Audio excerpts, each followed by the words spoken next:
मैं नंदगांव हूँ। मेरे गर्भ में कृष्ण लीलाओं की खान है। कृष्ण से जुड़े कुछ निशान आज भी मैंने संजोए हुए हैं। हाउ बिलाऊ, माट विलोमनी, चरण पहाड़ी हो या फिर नरसिंह जी मंदिर।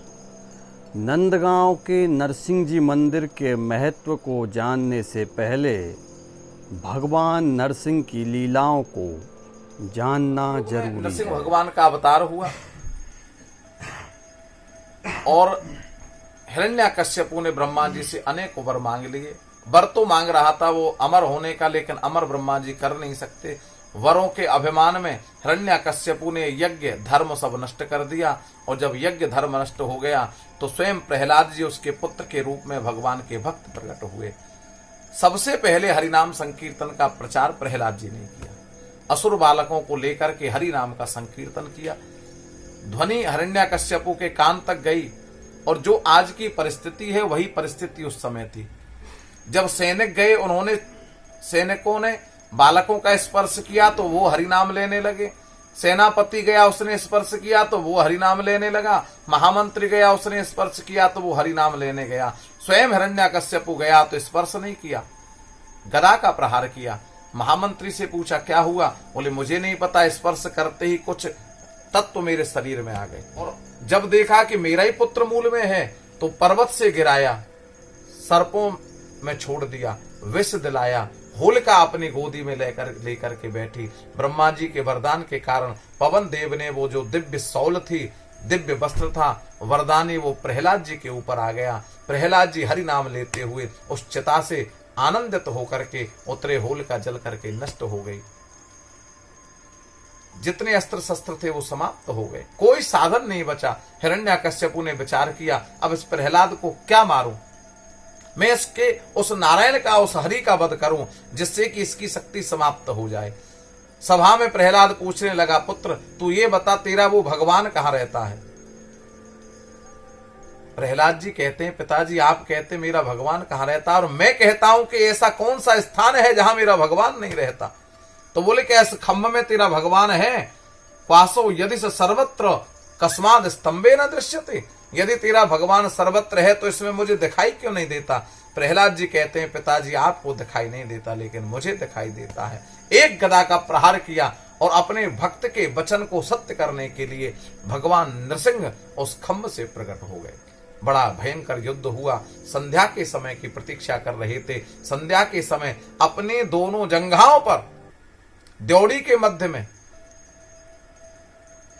पटक दिया हिरण्याकश्यपु को। देख, न रात है न दिन है, न आकाश है न पृथ्वी है, न घर के भीतर है न घर के बाहर है, तो मेरी जंघाओं पर द्योड़ी के बीच में है। तेरे मारने के लिए मैंने एक अधिक मास बनाया है जिसको पुरुषोत्तम मास या मलमास कहते हैं। तू मुझे देख, मैं कौन हूं? क्या ब्रह्मा की सृष्टि में तूने ऐसा कोई जीव देखा है? हिरण्याकश्यपु कहता है, प्रभु न आप नर हैं न सिंह हैं, आप तो नरसिंह हैं। बोले न अस्त्र से मारूंगा न शस्त्र से मारूंगा, दोनों हाथों के नखूनों से हिरण्याकश्यपु की छाती को विदीर्ण कर दिया। देवताओं ने पावन स्तुति की। जब स्तुति से प्रसन्न नहीं हुए, क्रोध शांत नहीं हुआ, लक्ष्मी जी को लाए।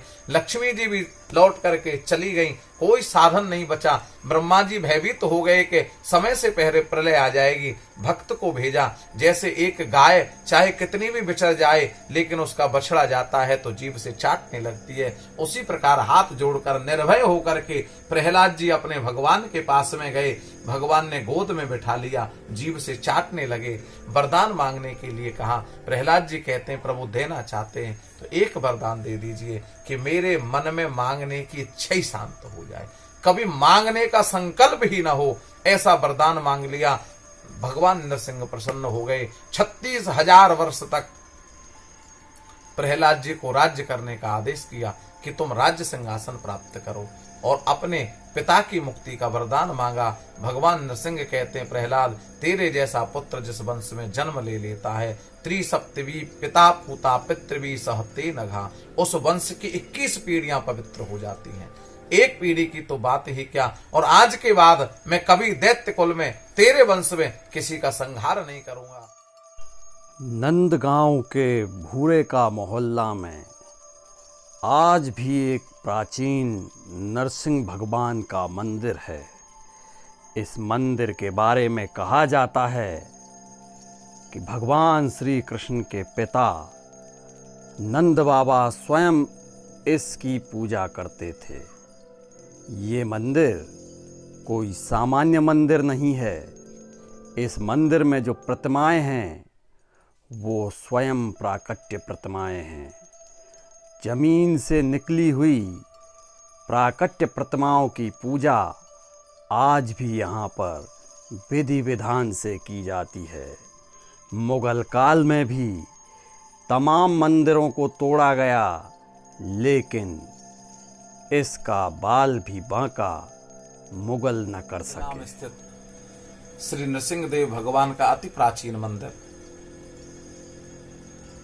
और मुगल कालीन शासन में जब औरंगजेब आदि ने मूर्तियों का खंडन किया, उस समय भी नंदगांव में जब आतंकवादी गतिविधियों को बढ़ाते हुए मुगल शासक आए तो भगवान नृसिंह देव के दर्शन उनको हुए। उनकी सेना रात्रि में कहती थी कोई सिंह दहाड़ लगाता है और वो हमको समाप्त करने की चेष्टा करता है। वो सेनाएं यहां से पलायन कर गईं। ये नृसिंह देव का मंदिर नंदगांव में जो स्थित है वो स्वयं प्रकट विग्रह है। और हमारे यहाँ की मान्यता है कि द्वापर युग में भगवान के पिता नंद बाबा नंद रायजू महाराज स्वयं अपने हाथ से स्त्री विग्रह की सेवा किया करते थे। नारायण मंत्र का जप किया करते थे नंद बाबा। और श्री नृसिंह देव भगवान और सालिग्राम दो ही श्री विग्रहों की पूजा नंद बाबा किया करते थे, क्योंकि कन्हैया को तो हमारे ब्रजवासियों ने कभी देव माना ही नहीं था। किसी ने मित्र माना, किसी ने सखा माना, गोपियों ने अपना स्वामी माना, ब्रज की वृद्ध गोपियों ने पुत्र माना। इस प्रकार से ये ब्रज के इष्ट उस समय नंद बाबा के इष्ट उस समय श्री नृसिंह भगवान और सालिग्राम जी हुआ करते थे। और वही मंदिर आज हमारे नंदगांव में स्थित है। और इस मंदिर का जो इतिहास बताता है, जब मंदिर का निर्माण हुआ तो मंदिर में अनेक प्रकार की खंडित मूर्तियां निकली और सब मूर्तियों को नंदगांव में या अन्य जगह मुसलमानी शासक, मुगल शासक समाप्त कर चुके थे, लेकिन नृसिंह भगवान के श्री विग्रह को हिला भी नहीं पाए। और आज भी जब हम नृसिंह भगवान के दर्शन करते हैं, अगर ध्यान से आप थोड़े से क्षण भी उस श्री विग्रह का दर्शन करेंगे तो वही सिंहात्मक तेज आज भी उस श्री विग्रह में प्राप्त होता है। और वो श्री विग्रह आज स्वयं नृसिंह रूप में शाश्वत विराजमान है। इसीलिए इस नृसिंह देव भगवान को जब नंदलाला कन्हैया के ऊपर कोई भी विपत्ति आती थी, असुर आते थे, तो सबसे पहले मैया यशोदा लाला को नृसिंह भगवान का प्रणाम कराने ले जाती थी। सबसे पहले नृसिंह भगवान के चरणों में प्रणाम करती थी कि कन्हैया तेरी रक्षा ये नृसिंह भगवान ही करने वाले हैं। और जब अवतारों के दर्शन कराते थे, दूर खेलन बन जाए लाल बन आए हैं हाउ, तो भगवान कृष्ण कहते थे मैया राम बन रावण मारे और तहु न देखे हाउ। मैंने राम बनकर रावण मारा तो मैंने हाउ नहीं देखे। मैया मैंने नृसिंह बनकर के हिरण्याकश्यपु का हृदय बिदारा तो भी मैंने हाउ नहीं देखे। मैया इन बातों को नहीं समझती थी। वात्सल्य प्रेम के कारण एक ही बात कहती थी, कन्हैया हमारे ब्रज की रक्षा ये नृसिंह देव भगवान ही करते हैं। ये वो श्री विग्रह है जो स्वयं नंद बाबा ने भी स्थापित नहीं किया। नंद बाबा के समय भी स्वयं प्रकट विग्रह था। स्वयं भगवान का स्वयं प्रकट विग्रह उसी को कहते हैं जिस विग्रह का इतिहास ये ना हो कि ये किस शासक ने, किस भक्त ने, किस राजा ने इसको स्थापित किया गया है। नृसिंह देव मंदिर में आयोजन तो बहुत होते हैं। सबसे प्रातः काल भगवान का श्रृंगार किया जाता है, मध्याह्न काल भगवान का हवन यज्ञ किया जाता है बड़े वेद घोष के साथ, वेद ध्वनि के साथ, क्योंकि मध्याह्न 12 बजे भगवान नृसिंह का जो प्राकट्य खम्भ से हुआ था, उसी समय नृसिंह देव मंदिर में वहां के पुजारी भक्ति शरण जी के द्वारा यज्ञ हवन किया जाता है। पहले इसी मंदिर में बड़े पूज्य संत गोकलानंद जी बाबा ने बड़ी आराधना और तपस्या की। वो 100 वर्ष से ऊपर आयु प्राप्त करके अपने जीवन को समाधिष्ट कर गए।